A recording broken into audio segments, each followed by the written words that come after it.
اللهم صل على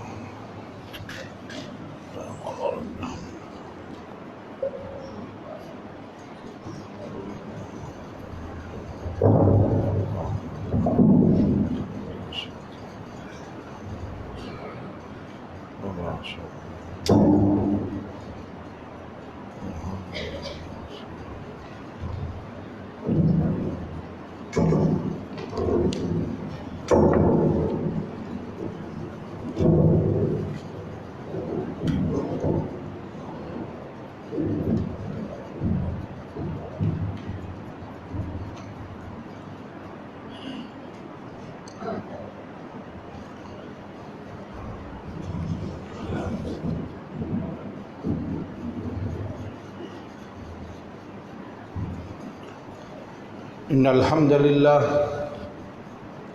الحمد لله نحمده ونستعينه ونستغفره ونؤمن به ونتوكل عليه ونعوذ بالله من شرور أنفسنا ومن سيئات أعمالنا من يهده الله فلا مضل له ومن يضلله فلا هادي له وأشهد أن لا إله إلا الله وحده لا شريك له وأشهد أن محمدا عبده ورسوله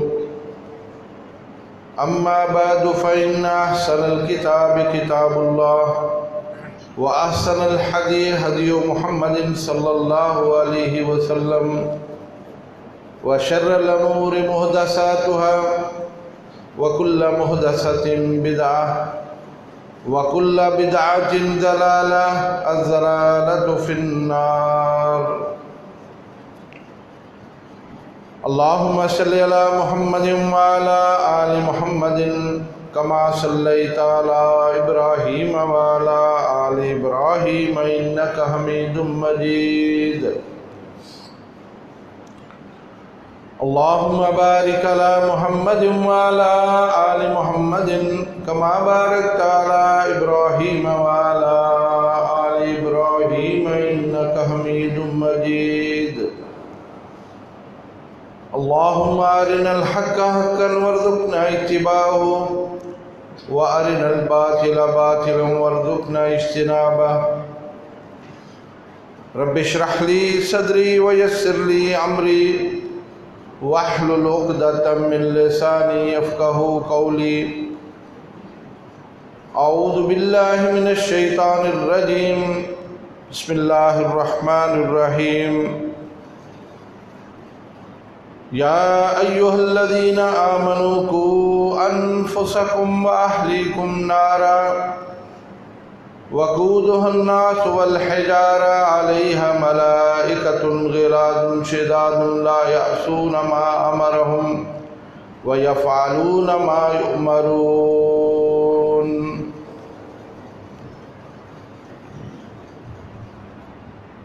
ہر قسم کی حمد و ثنا عظمت و کبریائی تعریف و توصیف کے لائق اللہ رب العالمین ہیں، جو اس کائنات کے خالق و مالک اور سب کے روزی رساں ہیں۔ لا تعداد درود و سلام سید الاولین والآخرین خاتم الانبیاء والمرسلین حضرت محمد رسول اللہ صلی اللہ علیہ وسلم کی ذات اقدس کے لیے، جو ہم سب کے لیے رحمت بن کے آئے اور اللہ کا پیغام ہم تک پہنچایا۔ اللہ کروڑوں رحمتیں اور برکتیں نازل فرمائے حضرات صحابہ، تابعین، تبع تابعین، محدثین، فقہاء اور علماء پر، جن کی کاوشوں اور محنتوں سے یہ دین ہم تک پہنچا ہے۔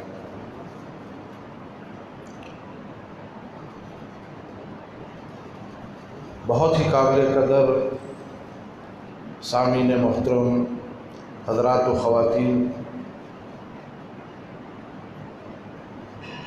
میرے لیے آج یہ اعزاز کی بات ہے کہ میں ایک ایسے منبر پہ ہوں جو استاد المکرم قاری عبدالحفیظ صاحب کی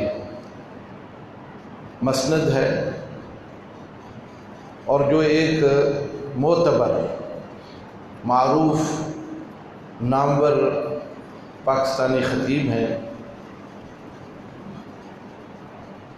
ان کی اس مسند پہ کھڑے ہو کے کوئی بات کرنا یقیناً میرے لیے بہت بڑے اعزاز کی بات ہے۔ حضرات گرامی، ہم سب اللہ کے فضل و کرم سے مسلمان ہیں، جو کہ ہم سب کے لیے ایک اعزاز ہے، شرف ہے۔ اللہ رب العزت نے ہم سب کو جن نعمتوں سے نوازا ہے وہ شمار نہیں کی جا سکتی ہیں، وہ گنی نہیں جا سکتی ہیں۔ ان نعمتوں میں سے اسلام بھی ایک بہت بڑی نعمت ہے۔ صحت، تندرستی، مال و دولت، عزت، وقار، علم، یہ سب اللہ کی طرف سے نعمت ہے۔ لیکن ان نعمتوں میں ایک ایسی نعمت جس کی خواہش انبیاء نے بھی کی اور اس کے لیے دعائیں بھی کی، وہ نعمت ہے اولاد کی۔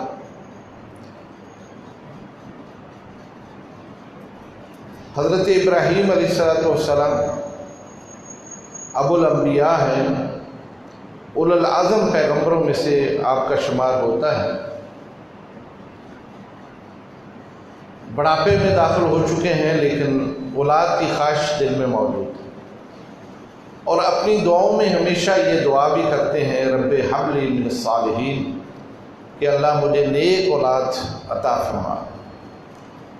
اور اللہ رب العزت نے ایک خاص وقت پہ یہ دعا قبول فرمائی اور انہیں یہ بشارت دے دی، فبشرناہ بغلام حلیم، کہ ہم نے تمہیں بردبار حلیم الطبع بیٹے کی ہم آپ کو بشارت دے دیں۔ اسی طرح سے حضرت زکریا علیہ السلام کا قصہ آپ نے سن رکھا ہے۔ انہوں نے بھی دعا کی تو اللہ رب العزت نے یحییٰ علیہ السلام کی شکل میں انہیں فرزند عطا فرمایا۔ گویا یہ ایک ایسی نعمت ہے جس کی خواہش پیغمبر بھی کرتے رہے، اور بلا شبہ آج بھی دو خاندان جب آپس میں ملتے ہیں، بچوں کی شادی کرتے ہیں، وہاں سب سے بڑی ان کی یہی خواہش ہوتی ہے کہ ہماری یہ نسل آئندہ بھی قائم رہے اور اللہ انہیں نیک اولاد سے نوازے۔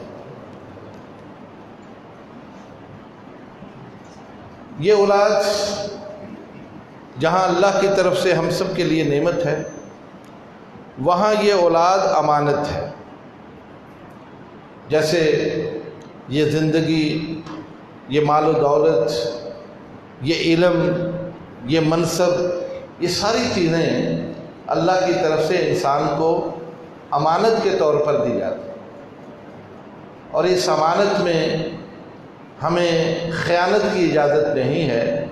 یہی باعث ہے کہ ہم اس کی ادائیگی کے لیے اور اس میں حسن پیدا کرنے کے لیے، اس کو اچھا بنانے کے لیے محنت بھی کرتے ہیں۔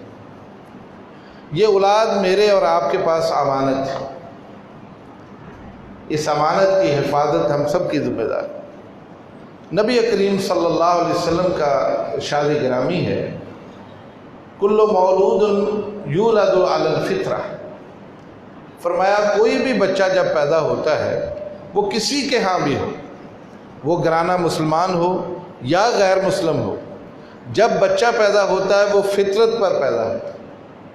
اور فطرت کہتے ہیں اس نظام کو جو اللہ نے اس کائنات کے لیے بنا کے دیا ہے، اور وہ نظام جسے ہم اسلام بھی کہتے ہیں۔ گویا کہ ہر بچہ پیدا ہونے والا کسی کے گھر بھی پیدا ہو، وہ فطرت پر پیدا ہوتا ہے۔ کل مولود یولد علی الفطرہ، وہ فطرت پر پیدا ہوتا ہے۔ فَأَبَوَاهُ يُحَوِّدَانِهِ أَوْ يُنَصِّرَانِهِ أَوْ يُمَجِّسَانِهِ، آپ نے فرمایا پھر ان کے والدین انہیں یہودی بنا دیتے ہیں، کوئی انہیں عیسائی بنا دیتے ہیں، کوئی انہیں مشرک مجوسی بنا دیتے ہیں۔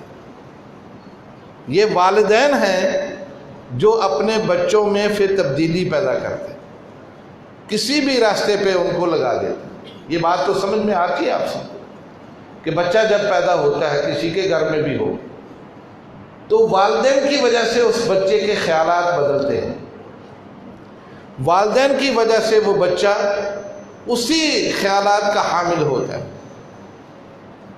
وہ جس گھر میں آنکھ کھولتا ہے اس گھر میں اپنے والدین کو، بڑوں کو دیکھتا ہے وہ کیا کرتے ہیں۔ وہ ہندو ہیں، بتوں کی پرستش کر رہے ہیں، گھر میں مورتیاں پڑی ہیں، دیوتا ہیں، دیویاں ہیں، وہ ان کے سامنے سجدہ ریز ہوتے ہیں، تو بچہ بھی وہی کرے گا۔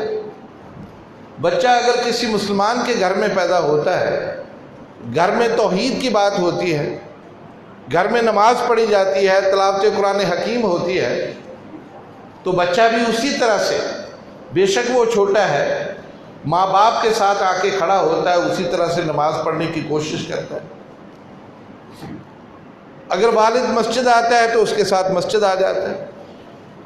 گویا یہ بات سمجھ میں آ گئی کہ والدین کی وجہ سے ہی بچوں میں تبدیلی اور انقلاب آتا ہے، ورنہ یہ بچے فطرت پر پیدا ہوتے ہیں۔ یہ اللہ کی طرف سے امانت ہوتی ہے، اور یہ امانت جس طرح سے ملی ہے، میرا اور آپ کا فرض ہے کہ اس امانت میں ہم خیانت نہ کریں، اس کو تبدیل نہ کریں، اسی طرح سے اس کو اللہ کی طرف لوٹا دیں۔ ہماری معاشرتی مثال ہے نا کہ کوئی شخص آپ کے پاس اگر آ کے امانت رکھتا ہے تو آپ کو حق نہیں ہے کہ اس امانت میں آپ تبدیلی کریں۔ اس نے آپ کے پاس آ کے کچھ کپڑے رکھے ہیں، آپ وہ کپڑے نکالیں اور اس کی جگہ کوئی گھٹیا قسم کے کپڑے رکھ دیں، ہیں تو کپڑے وہ بھی۔ آپ کے پاس زیور رکھا ہے، زیور وہ نکالیں اور نقلی زیور وہاں رکھ دیں، کیا معاشرہ اس کو قبول کرتا ہے؟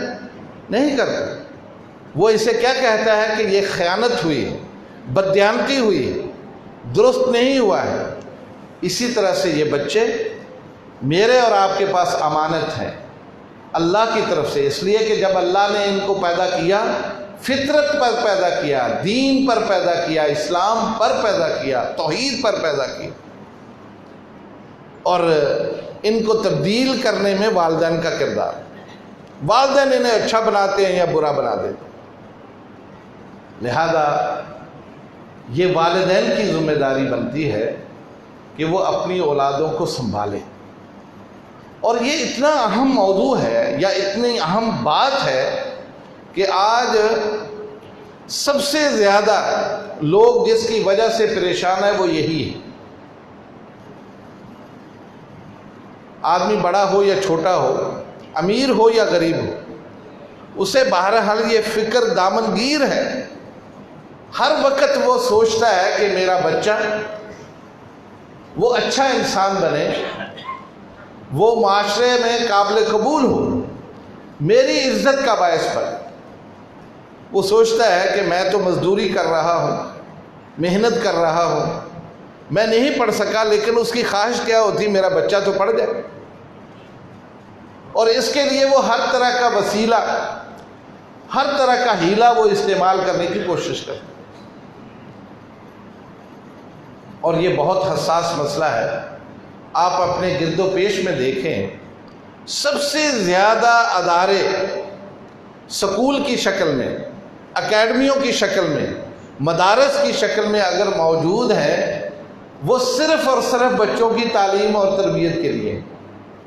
ایسا ہے نا، آپ اپنے گرد و پیش دیکھیں، آپ کو بہت سارے پرائیویٹ سکول، سرکاری سکول، آپ کو اکیڈمیاں ملیں گی جہاں بچوں کو پڑھایا جاتا ہے، اور آج سب سے زیادہ نفع بخش کاروبار بھی یہی ہے۔ جتنے سکول پرائیویٹ بنے ہیں، کالج ہیں، اکیڈمیاں ہیں، ہزاروں کی فیس وہاں دی جاتی ہے، اور والدین یہ فیس ادا کرنے کے لیے مجبور ہوتے ہیں، انہیں معلوم ہے کہ اس کے بغیر چارہ نہیں۔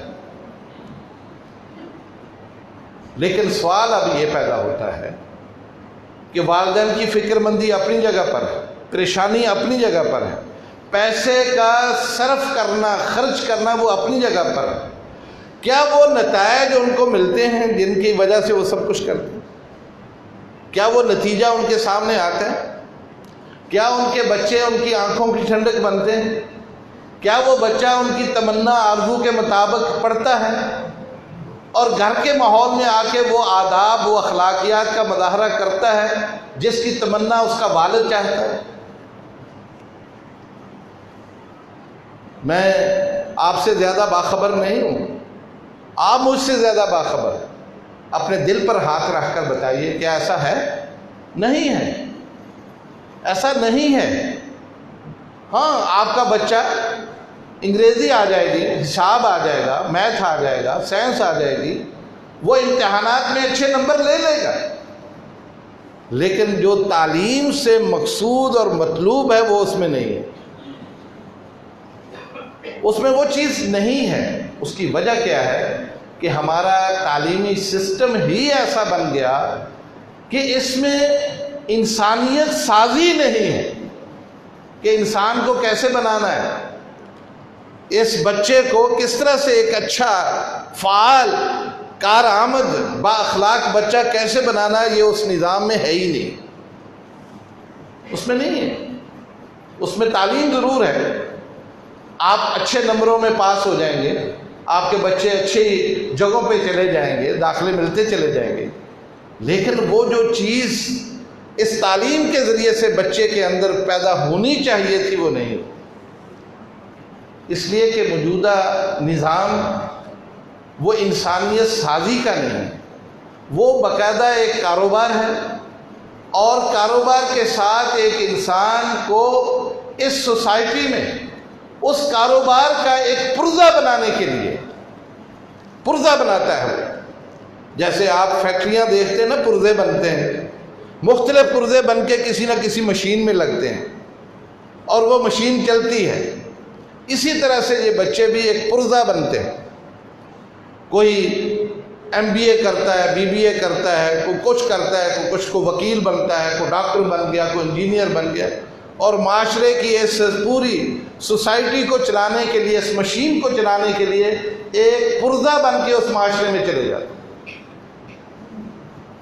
میں اور آپ گلا کرتے ہیں کہ ڈاکٹر کے پاس گیا تھا، بڑا بدتمیز ہے، اس نے بس پیسے کی اس کو تھی۔ ہم وکیل کے پاس گئے، اس کو بھی فیس دی، اس نے پیسے لیے، وکالت جو ہے نا وہ حق ادا نہیں کیا۔ میں انجینئر کے پاس گیا، مکان بنایا، اس کی ساری چھتیں گر گئیں، وہ بڑا نالائق قسم کا انجینئر تھا، پیسہ لے لیا۔ کرتے کہ نہیں شکوے کرتے؟ اس لیے کہ جس مقصد کے لیے وہ پڑھا تھا وہ پیسہ ہے، پیسہ اس نے کمانا ہے، اسے نہ ہمدردی ہے، نہ اس کو کسی سے خیر خواہی ہے، نہ یہ چیز اس کے اندر پیدا کی گئی، اس کے اندر یہ چیز پیدا نہیں کی گئی۔ اس کو یہ سجایا گیا کہ تو نے معاشرے کے لیے یہ ایک ضرورت ہے جو تو نے پوری کرنی، اور اس کے بدلے میں تجھے پیسہ ملے گا، اور وہ پیسہ کما رہا ہے۔ آپ پوری سوسائٹی میں آپ کے درمیان بیٹھے ہوں گے وہ لوگ، بڑے ٹھنڈے دل کے ساتھ میری بات پر غور کر لیں۔ آپ کے بچے ہوں گے، وہ کیا کرتے ہیں؟ افسر بن گئے، پولیس میں چلے گئے، سول سروس میں چلے گئے، کیا کرتے ہیں؟ وہ جا خیرخواہی کرتے ہیں۔ ایک آدمی کا نام لے لو جو اس سلسلے میں آیا، کسی بھی پیشہ وارانہ تعلیم حاصل کر کے وہ اس شعبے میں آیا، اور اس کے دل میں ہمدردی ہو، اور اس کے دل میں لوگوں کی خیرخواہی ہو، اور بغیر مانگے وہ آپ کو دے رہا ہو، بغیر مانگے آپ کو انصاف دے رہا ہو۔ ایک مثال دکھائیں حضرات۔ اصل تعلیم یہ نہیں ہے کہ میں گنتی سکھا دوں، میں ABC سکھا دوں۔ ٹھیک ہے، پڑھنا چاہیے، آنا چاہیے، یہ بھی ایک ضرورت ہے، لیکن اصل بات ہے وہ ادب، وہ احترام، وہ اخلاقیات جو بچوں کو سکھلائی جائیں۔ رسول اکرم صلی اللہ علیہ وسلم، حضرت عمر بن عاص رضی اللہ تعالیٰ فرماتے کہ میں آپ کی صحبت میں بیٹھا تھا، رسول اللہ علیہ وسلم نے بہت ساری گفتگو فرمائی، اس میں ایک بات آپ نے کہی، ما نحل والد والدہ من افضل ادب حسن۔ فرمایا کوئی والد اپنے بچے کو جو سب سے بہترین تحفہ دے سکتا ہے وہ اچھا ادب سکھاتا ہے۔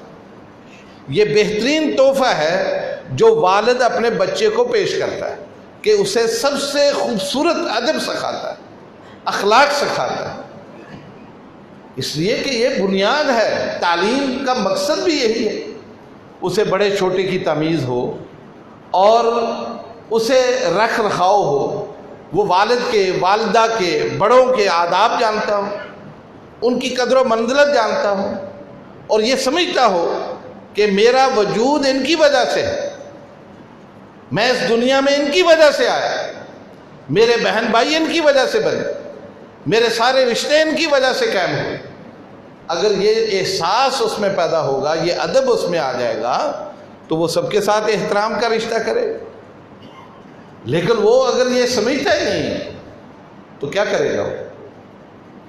اس لیے ایک اور حدیث میں رسول اللہ صلی اللہ علیہ وسلم نے قسم اٹھا کے کہا، واللہ لَأَن يُعَذِّبَ أَحَدَكُمْ وَلَدَهُ خَيْرٌ لَهُ مِنْ أَن يَتَصَدَّقَ كُلَّ يَوْمٍ بِالنِّصْفِ صَاعٍ۔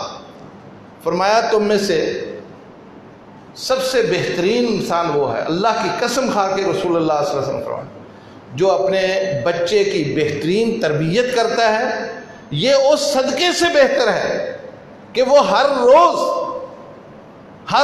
وہ نصف سا جو کا، کھجور کا، چاولوں کا وہ صدقہ کرے۔ اس دور کی بات ہے جب یہ چیزیں نایاب تھی، جب یہ چیزیں نایاب تھی، اس کی مثال آپ نے دی۔ فرمایا کہ یہ صدقہ کرے ہر روز، اس سے بہتر کیا ہے کہ اپنے بچوں کو کوئی ادب کی بات سکھائے، انہیں ادب سکھائے، بیٹھنا اٹھنا سکھائے، کھانا پینا سکھائے، خیر خواہی سکھائے، دوسروں کے ساتھ معاملات کرنا سکھائے، انہیں امانت، دیانت سکھائے، سچائی سکھائے۔ یہ چیزیں اگر وہ سکھاتا ہے تو یہ صدقے سے بھی بہتر. لیکن ہم صرف نہ تو اس نصاب کو، نہ ان سکولوں کو، نہ ان اکیڈمیوں کو برا نہیں کہہ سکتے. اس میں بھی اسی طرح کا شریک ہوں جس طرح سے وہ لوگ شریک ہیں. اس لیے کہ میں اپنے بچے کو کتنا وقت دیتا ہوں ان کی تربیت کے لیے. میرے پاس وقت ہی نہیں. میں اپنے کاروبار میں مصروف ہوں اور میں ایک مشین کا ایک پرزہ بنا ہوا ہوں. بچے سے میری کبھی کبھی ملاقات ہوتی. میں نے رکشہ لگا رکھا ہے، گاڑی ڈرائیور رکھا ہوا ہے، وہی اسکول لے جاتا ہے لے آتا ہے، رکشہ آتا ہے لے جاتا ہے. میرا کام کیا ہے؟ کاروبار کرنا، پیسہ دینا، اس کی فیس بھرنا، یہی ہے نا. اس کے علاوہ کچھ نہیں ہے. میرا بچے کے ساتھ تعلق محض رسمی ہے. بس یہ ہے کہ میں اس کا باپ ہوں اور اسے پتہ ہے یہ میرا باپ ہے، مجھے پتہ ہے یہ میرا بیٹا ہے. اس کی تعلیم کیسی ہے، تربیت کیسی ہو رہی ہے، کوئی اس میں مجھے دلچسپی نہیں. نتیجہ یہ ہے بچہ کیا بن رہا ہے اس کی طرف کوئی توجہ نہیں. حضرات، میں اکثر موقع پہ ایک بات کہتا ہوں اور آج بھی کہتا ہوں. کتنے لوگ ہیں جن کو یہ پتہ ہے کہ ان کا بچہ جس سکول میں پڑھتا ہے وہاں نصاب کیا ہے، نصاب کیا ہے، کون سی کتابیں ہیں جو وہ پڑھتا ہے، کسی باپ کو نہیں پتہ. کتنے باپ ہیں جنہوں نے اپنے بچوں کے بستہ ہوتا ہے نا جو بیگ لے کے جاتے ہیں، وہ چیک کیے. کتنے باپ ہیں، کتنی مائیں ہیں جو اپنے بچوں کے بیگ اور بستے چیک کرتے ہیں. یہ سارا دھندا ہم نے رکھا ہے استادوں پر، جو استانیاں ان کے اوپر یا اکیڈمیاں ان کے اوپر. وہ جانے اور بچہ جانے. نتیجہ بچہ کیا بن رہا ہے مجھے اس سے کوئی غرض نہیں. مجھے بس یہ ہے کہ میں 5,000 روپیہ اسکول کی فیس دے رہا ہوں، 6,000 روپیہ اکیڈمی میں دے رہا ہوں، بس کافی ہے. میں تو بڑا فخر کے ساتھ کہتا ہوں میں اپنے بچوں پر، او بھائی یہ بھی تو دیکھو بن کیا رہا ہے، اس کے بستے میں ہے کیا، وہ کون سی کتابیں پڑھتا ہے، یہ بھی تو دیکھ لو کبھی. یہ جس طرح سے انسان کو بھوک اور پیاس لگتی ہے نا، اس طرح سے ان بچوں کو والدین کی محبت کا بھی ایک چسکا ہوتا ہے. یہ جو بچے ہوتے ہیں 5 سے 13 سال، یہ بات میری نوٹ کرو، 5 سے 13 سال کے بچے جس طرح سے ان کو دودھ کی ضرورت ہے، ان کو خوراک کی ضرورت ہے، ان کو پھل کی ضرورت ہے، وہاں ان کو اپنے والد اور والدہ کی محبت کی بھی ضرورت ہے. ہمارے ایک جاننے والے کویت کے آدمی ہیں، اس نے ایک قصہ ہمیں بتایا کہ ایک دن میں اپنی ڈیوٹی پہ جا رہا تھا، میرا چھوٹا بچہ باہر نکلا، آ کے میری گاڑی کے سامنے کھڑا ہو. کویتی تھا. میں حیران ہوا، کیا ہوا؟ کہنے لگے کہاں جا رہے ہیں آپ؟ میں نے کہا بھائی میں اپنے کام پہ جا رہا ہوں. اس نے پوچھا آپ ایک دن میں کتنا کماتے ہیں؟ میں نے کہا تقریباً 500 دینار. یہ 500 دینار 2 لاکھ روپے بنتے ہیں پاکستان. اس نے کہا ایک دن میں تقریباً 500 دینار. وہ بچہ کہنے لگا ایک منٹ ٹھہرو. وہ دوڑ کے اندر گیا، 500 دینار لا کے باپ کی جھولی میں رکھا اور کہنے لگا آج کا دن مجھے دے دو، آج ڈیوٹی پر نہ جاؤ، آج کا دن مجھے دو، مجھے آپ سے باتیں کرنی ہیں، مجھے آپ سے کچھ کہنا ہے، مجھے آپ سے کچھ سوال کرنے ہیں. وہ کہنے لگا مجھے بڑی شرم آئی کہ میرا بچہ میری دہاڑی تو مجھے دے رہا اور مجھ سے وقت مانگ رہا ہے، حالانکہ یہ وقت، یہ کمائی، یہ دوڑ بھاگ سب کچھ میں تو اس کے لیے کر رہا ہوں. تو کیا فائدہ ایسی کمائی کا کہ میں اپنے بچے کو وقت ہی نہیں دے سکا. صحیح بات ہے، ہو گئے کچھ والدین جو اس بات کا لحاظ کرتے ہیں، بچوں کے پاس بیٹھ کے باتیں کرتے ہیں، بچوں کے پاس بیٹھ کر ان کی خیریت معلوم کرتے ہیں، ان کے مسائل معلوم کرتے ہیں، ان کی تعلیم کے بارے میں پوچھتے ہیں. لیکن آج کے اس عہد میں، لمحہ موجود میں ایسی مصروفیات آ گئی کہ ہر شخص لگا ہوا ہے، اسے پتہ ہی نہیں ہے کہ سورج کب نکلا اور غروب کب ہوا. بچے کدھر ہیں وہ خود کی کہاں. اور جس ماحول میں رات کا کھانا 12 بجے 1 بجے شروع ہوتا ہو، اس ماحول میں ان بچوں کو کون وقت دے گا؟ جا کے بازار تو دیکھو، آپ مجھ سے زیادہ باخبر ہیں کہ جتنے بھی مارکیٹیں ہیں، جتنے مال ہیں، وہ کب آباد ہوتے ہیں؟ وہ وقت جو گھر میں رہنے کا تھا، بچوں کے ساتھ بیٹھ کے باتیں کرنے کا تھا، وہ سارا ہم رات بھر ان مارکیٹوں میں گزار کے آتے ہیں. جب آتے ہیں بچے سوئے ہوتے ہیں. میرے بھائیوں، یہ ظلم، یہ زیادتی ہم ان بچوں کے ساتھ کرتے ہیں، اور پھر بعد میں ہم گلا کرتے ہیں کہ جی کہنا نہیں مانتا، ضدی ہو گیا ہے، کسی نے اس پر جادو کر دیا ہے، کسی نے اس کو ایسا کر دیا، سایہ ہو گیا، اس کو دم کر دو، ہمارے گھر میں کوئی جن بھوت آ گئے ہیں. بچہ وہ کچھ نہیں ہوا، جن بھوت تم خود ہو، تم ہی چڑیلے بنے ہوئے ہو، تم ہی اس کے لیے جو ہے نا وہ جن بنے ہوئے، تم نے وقت نہیں دیا، بچہ بگڑ گیا. اب کس سے شکوہ کرو؟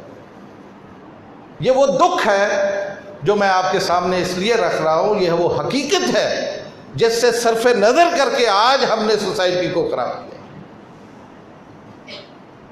حضرات گرامی، ہم اپنے والدین، اپنے بچوں کے ساتھ جو معاملات کرتے ہیں، اور بچے اتنے حساس ہوتے ہیں، ان کے اللہ رب العزت ان کے دل و دماغ میں ایسے سینسر رکھے ہیں کہ یہ دیکھ کر بہت ساری چیزیں اخذ کر لیتے ہیں.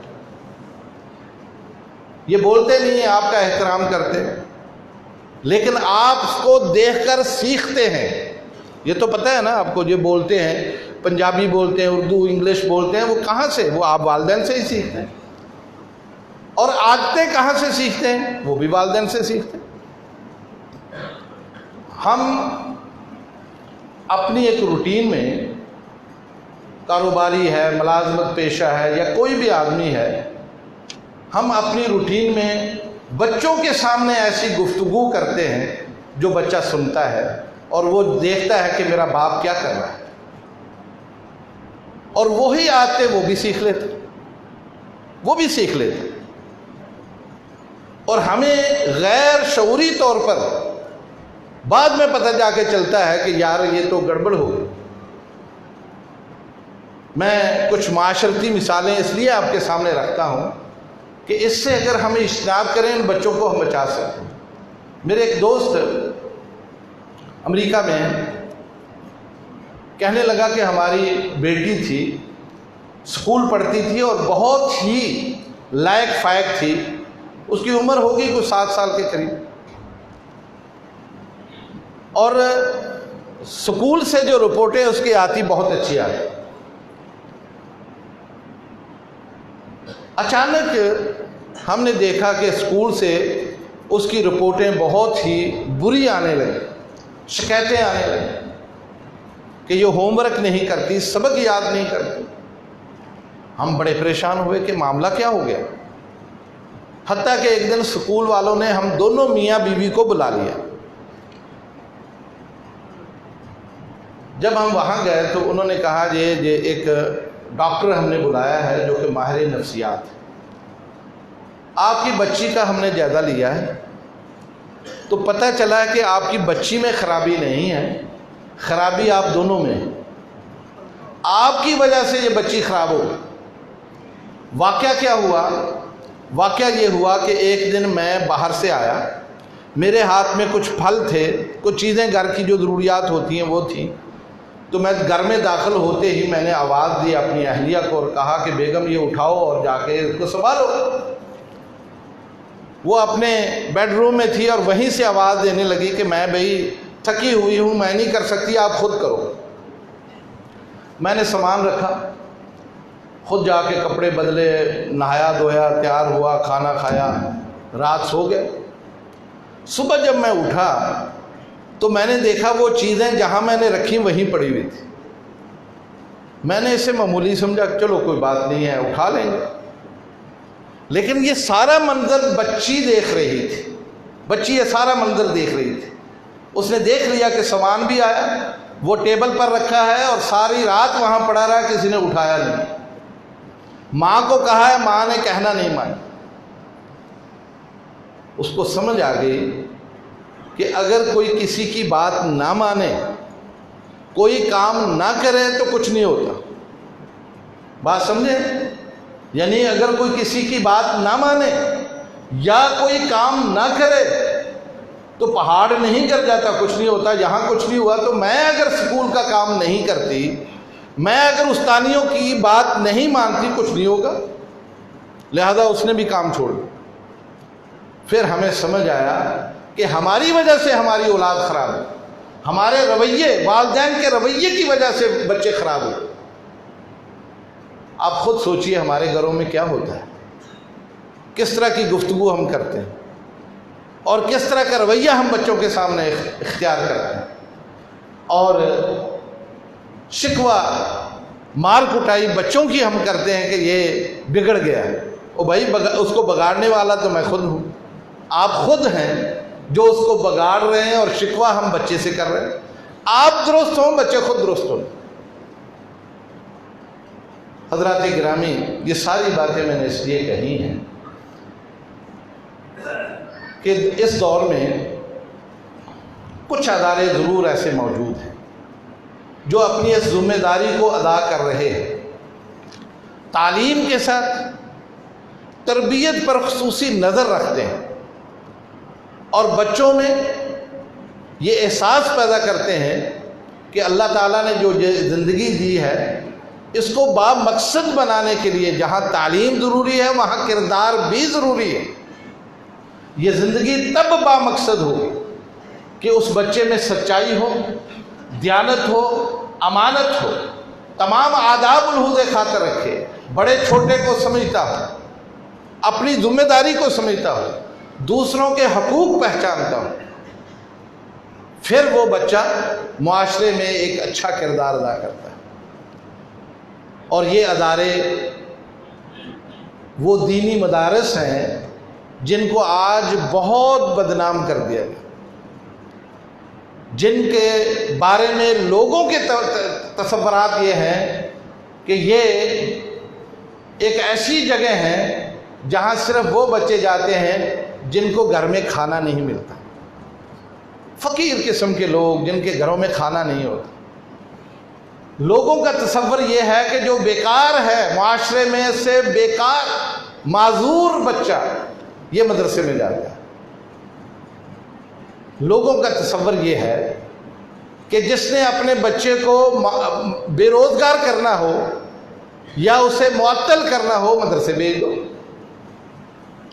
میں سرکاری سطح پر کیا تصورات ہیں اس کی بات نہیں کرتا، چونکہ آج کل پھر بڑی ہلچل مچی ہوئی ہے، میں وہ بات نہیں کرتا، لیکن میں آپ کو کہتا ہوں، آپ جو اس وقت یہاں موجود ہیں، آپ کے تصورات بھی اس سے مختلف نہیں۔ آپ بھی مدرسوں کو یہی سمجھتے ہیں کہ یہ مدرسے بیکار ہیں، پڑھنے پڑھانے والے بیکار لوگ ہیں اور معاشرے کے اوپر بوجھ ہیں۔ ایسے بچوں کو پڑھاتے ہیں جو معاشرے کے اوپر آ کے بوجھ بنتے ہیں، یہ کوئی روزگار نہیں دے سکتے، یہ معاشرے کے اندر آ کے کوئی کردار ادا نہیں کر سکتے، ہے نا یہ تصورات۔ لیکن میں آپ سے بصد احترام یہ عرض کروں کہ یہ آپ کی غلط فہمی ہے۔ آپ کو پھر مدرسے کا پتہ ہی نہیں کہ مدرسہ ہوتا کیا ہے۔ بہت ساری باتیں ہیں، لیکن ایک چھوٹی سی بات سے بات سمجھانے کی کوشش کرتا ہوں۔ میں اور آپ اس دنیا میں آئے، یہ جتنا مجمع ہے، ہم میں سے کوئی بھی شخص ایسا نہیں ہے جو عمر خضر لے کے آیا ہو۔ حالانکہ حضرت خضر بھی فوت ہو گئے، وہ بھی اس دنیا میں نہیں ہے، لیکن مثال دی جاتی ہے نا کہ جس نے ہمیشہ ہمیشہ رہنا ہے۔ ہم میں سے کوئی ہے، ہاتھ اٹھاؤ جس نے ہمیشہ رہنا ہے؟ کوئی ہے ہم میں سے؟ ہم نے سب نے گزر جانا ہے اس دنیا سے، کسی کی 80 سال، 70 سال، 60 سال، 100 سال، آخر کیا ہے؟ اس دنیا سے ہم نے گزر جانا ہے۔ لیکن میں آپ سے پوچھتا ہوں، کیا ہماری خواہش نہیں ہے کہ جب میں اس دنیا سے گزروں میرا بچہ وہ مجھے غسل دے، مجھے کفن پہنائے، میرا جنازہ پڑھے اور مجھے قبر میں اتارے۔ کیوں بھائی؟ آپ سے میں پوچھتا ہوں، یہ خواہش ہے نا؟ اس لیے خواہش ہے کہ بچے، آپ کے بچے سے زیادہ آپ کا کوئی خیر خواہ ہو ہی نہیں سکتا۔ آپ کے ساتھ سب سے زیادہ ہمدردی آپ کے بچے کو ہو سکتی۔ آپ کرائے کا آدمی لے آئے، وہ آپ کو غسل دے دے گا واجبی سا، لیکن بچہ اگر غسل دے گا تو آپ کو بہت اچھی طرح سے نہلائے گا، آپ کا کفن جب پہنائے گا ہر چیز ٹھیک کر کے لگے گا، خوشبوئیں لگا دے گا، جنازہ پڑھے گا، رو رو کے آپ کے لیے دعائیں کرے گا، اور جب قبر میں اتارے گا اس کی کیفیت بدل جائے گا۔ میں آپ سے یہ پوچھتا ہوں، یہ سکول کے سسٹم میں، یہ کالج اور یونیورسٹی کے سسٹم میں مجھے ہاتھ کھڑا کر کے بتاؤ، کہاں ہے غسل دینے کا طریقہ؟ کہاں ہے کفن دینے کا طریقہ؟ کہاں ہے جنازہ پڑھانے کا طریقہ؟ کہاں ہے جنازے کو دفن کرنے کا طریقہ؟ اگر یہ بات کہیں سجائی جاتی ہے، سکھلائی جاتی ہے، تو وہ صرف مدرسہ ہے۔ یہی وجہ ہے جب کہیں فوتگی ہوتی ہے نا، سب سے پہلے ہم مسجد کی طرف دوڑتے ہیں، مولوی جی میرا بابا مر گیا، میرا بھائی فوت ہو گیا، میرا بیٹا فوت ہو گیا، آؤ آ کے غسل دو۔ اس وقت تو اس مدرسے کا پڑھا ہوا ہی آپ کے کام آتا ہے، یہی آپ کے آ کے میتوں کو غسل دیتا ہے، یہی آ کے کفن پہناتا ہے، یہی جنازہ پڑھتا ہے، یہی قبر میں اتارتا ہے۔ اللہ کا ڈر نہیں آتا آپ لوگوں کو؟ کہاں کھڑے ہیں آپ لوگ؟ وہ بھائی یہ دولت ہے آپ کی، یہ آپ کی امانت ہے۔ یہ بچے اگر آپ کے مرنے پر بھی یہ کوئی کام نہ کر سکیں، یہ کرائے کے لے آ کے لوگ آپ کے اوپر کھڑے کر دیں، کیا کرنی ہے ایسی اولاد آپ نے؟ کیا کرنی ہے جن کے لیے جائیدادیں چھوڑتے ہیں آپ، جن کے لیے مال چھوڑتے ہیں آپ؟ کیا کرنی ہے آپ نے یہ اولاد؟ وہ اللہ کے بندو، اللہ سے ڈرو، خوف کھاؤ، ان اولادوں کو ڈاکٹر بنا دو، انجینئر بنا دو، وکیل بنا دو، سائنسدان بنا دو، لیکن انہیں یہ ادب بھی تو سکھاؤ کہ بیٹا جب میں مر جاؤں تو نے مجھے غسل دینا ہے، غسل کا طریقہ سیکھ لو، میرا جنازہ تم نے پڑھانا ہے، جنازے کی دعائیں سیکھ لو، مجھے قبر میں تو نے اتارنا ہے، یہ طریقہ سیکھ لو۔ کون ہے یہ کام کرنے والا؟ دل پہ ہاتھ رکھ کے کہو ایسا ہے؟ ایک بھائی بچہ ایسا نہیں۔ پھر بھی مدرسوں کو گالی دیتے ہو، پھر بھی مدرسوں کو برا سمجھتے ہو، پھر بھی مدرسوں کے بارے میں بات کرتے ہیں۔ اس اولاد کے بارے میں، اس اولاد کے بارے میں جو 3 نسلوں کے بعد بھول جاتی ہے، میں چیلنج کرتا ہوں، کوئی یہاں بچہ کسی کو کھڑا کرو، اس سے پوچھو اس کے پردادے کا نام کیا ہے، پوچھو اس سے تیرے پردادے کا نام کیا ہے۔ ان کو یہ بھی پتہ نہیں ہوگا پردادا کہتے کس کو۔ 3 نسلیں ہی ہوگی نا، میرا باپ، میرے باپ کا باپ، میرے دادے کا باپ، وہ پردادا ہے۔ اپنے پردادے کا نام نہیں آتا بچوں کو، کیوں نہیں آتا؟ بھول گئے۔ وہ بھائی اس کی چھوڑی ہوئی وراثت تو تم نے لے لی، اس کا چھوڑا ہوا مکان تو تو نے لے لیا، اس کی گاڑیاں تو نے لے لی، لیکن اس بیچارہ وہ جو حاجی، وہ جو میاں صاحب تھے، جو چودھری صاحب تھے، جو آپ کے پردادا تھے، وہ بھول گئے آپ اس کو۔ اور جب اس کا نام ہی نہیں آتا تو دعا کون کرے گا؟ حاجی صاحب سوچنے کی بات ہے، جب آپ کو اپنے بڑوں کے نام نہیں آتے، بھول گئے، تو ان کے لیے دعا کون کرے؟ لیکن ہم مدرسے والے، وہ جن کو تم تانا دیتے ہو، ہم اپنی اس پورے حسب نسب کو یاد رکھتے ہیں۔ مجھ سے پوچھو میرا استاد کون ہے، میرے استاد کا استاد کون ہے، اس کا استاد کون ہے، حتیٰ کہ میں رسول اکرم صلی اللہ علیہ وسلم تک پورا نسب بیان کروں۔ یہ مدرسہ سکھاتا ہے، یہ مدرسے میں ہوتا ہے۔ یہ قاری ایوب صاحب بیٹھے، انہوں نے جس استاد سے قرآن حکیم حفظ کیا اور تجوید پڑھی، انہیں ان کا نام آتا ہے، اپنے استاد کے استاد کا نام ان کو آتا ہے۔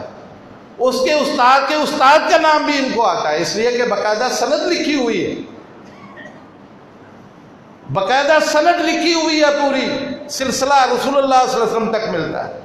وہ مدرسہ اتنا کچھ سکھاتا ہے، جس مدرسے کو یہ سمجھتے ہو کہ بیکار ہے، کچھ بھی نہ سکھائے، کچھ بھی نہ سکھائے، صرف اتنا سکھا دے کہ وہ قرآن حکیم پڑھے اور اس کی مرنے کے بعد آپ کو اس کی نیکیاں ملتی رہیں۔ یہ چھوٹا سا عمل ہے، کیوں بھائی؟ یہ چھوٹا سا عمل ہے، وہ کچھ بھی نہ کرے۔ خدا شاہد ہے، مجھے 40 سال جامعہ سلفیہ ہو گیا، 40 سال۔ ان 40 سالوں میں نے ایک بندہ بھی نہیں دیکھا جامعہ سے فارغ کہ اس نے کبھی کسی رستے کو بند کیا ہو کہ مجھے ملازمت دو، مجھے روزگار دو۔ کبھی بھی کسی مدرسے کے لوگوں کو آپ نے نہیں دیکھا ہوگا انہوں نے دھرنا دیا ہے اس وجہ سے کہ جی ہمیں روزگار دو۔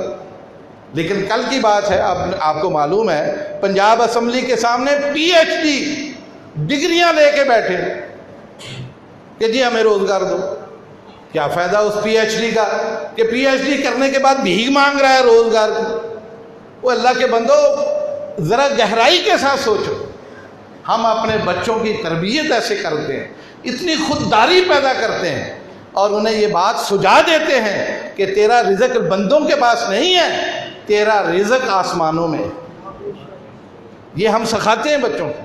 وَفِي السَّمَاءِ رِزْقُكُمْ وَمَا تُوعَدُونَ، یہ بچوں کے دل میں پختہ ہو جاتی ہے بات، بھلے سے وہ کہیں بھی کام کرے اسے باوقار روزگار ملتا ہے، انہیں باوقار عزت کے ساتھ روزی ملتی ہے۔ یہ مدرسے جن کو تم بہت ہلکا سمجھتے ہو، حضرات گرامی، یہ کہنے میں بڑے تھوڑے ہیں، وقت ہو گیا، کہنے میں بہت تھوڑے ہیں یہ لوگ، میں بات سمجھانے کے لیے آپ کو کہتا ہوں۔ آپ سوچتے ہوں گے آپ کا یہ مدرسہ یہاں حفظ کا شروع ہوا ہے، الحمدللہ اللہ تعالیٰ اس میں برکت دے، اور جو حضرات اس میں دامے درمے سخنے جس طرح سے بھی تعاون کرتے ہیں، اللہ ان کی اجر عظیم سے ان سب کو نوازے، ان کو صحت تندرستی کے ساتھ لمبی عمر دے۔ کتنا خوبصورت یہ کام کر رہے ہیں۔ یہ ٹھیک ہے کہ اتنی محنت کے بعد سالانہ 15 بچے 20 بچے حفظ کرتے ہیں، معاشرے کے اعتبار سے یہ بہت تھوڑے ہیں۔ آپ کے قریب کوئی اسکول ہوگا، ان کی تعداد ہزاروں میں، لیکن بات یہ نہیں دیکھی جاتی کہ تھوڑے کون ہیں زیادہ کون۔ میں ایک مثال سے آپ کو بات واضح کروں۔